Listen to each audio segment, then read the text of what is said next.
So here it is, our project is ready on rivers. So we start with the definition of the river. That is, a river is a large body of flowing fresh water. Now fresh water means less than 1% of salt. Then comes the origin of the river, which is also called as headwater or the head of the river. So that could be the snow, the glaciers. A glacier is nothing but a huge mass of ice that moves slowly. Then it could be the lake, the overflowing lake. Then it could be the spring, underground spring, or the rainfall. These form small streams or tributaries which all come together and they all join to form our river. So now once the river is formed, now it is divided into three parts. That is the upper part, upper course, the middle course of the river, and the lower course of the river. So the upper course, here the river is called the young river. It is fast flowing due to a steep gradient. It is high, mountainous. Now the river carries soil and stones along with it, and thus it creates a groove or a channel for it to flow. So the bottom of the groove is called the bed and the high side is called the banks. Now at the edge of the cliff, it forms the waterfall by eroding the soft rock like this.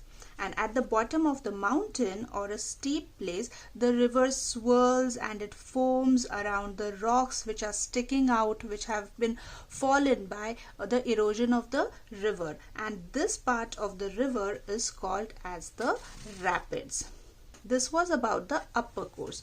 Now comes the middle course. Now here the river carries more energy and volume. The gradient is gentler, there is lot of erosion, deposition, transportation, and here we can see the floodplains, we can see the meanders and the Oxbow Lake too.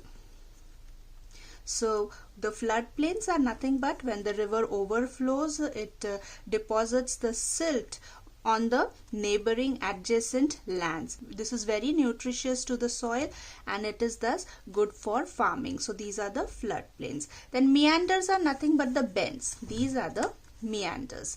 They occur due to the lateral erosion. Then the Oxbow Lake, it is formed from the meanders along the side of the river. They form when the river finds a different course.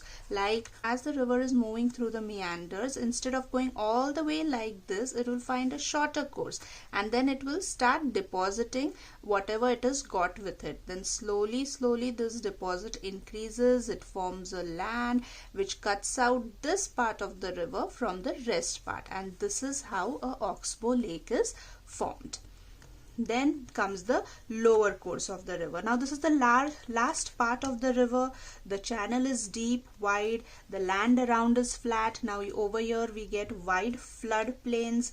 They deposit the alluvium over here, because of which the land gets fertile, good for farming, and the buildup of alluvium forms the levees.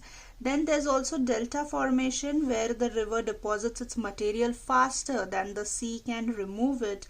Then also there's estuary. It's the area where the freshwater river meets the ocean. So this forms the brackish water, which is slightly salty. It is less salty than the sea but more salty than the river. So this is called the brackish water. So what happens in the lower course of the river, which is also called as the mouth of the river, is either the river will dry out or it will join a lake, or it will join another river, or it will join the sea. Now over here it will form the estuary, that is where the river water meets the sea water. So that is called the estuary. Now in Indian rivers, the Narmada and Tapi form estuaries. Then there is another phenomena is of delta formation, where the river deposits its material faster than the sea can remove it. So the rivers like Mahanadi, Godavari, Krishna, Kaveri, they all form deltas. So this was the lower course of the river. Now coming to the major rivers of India is they are divided into Himalayan rivers and peninsular.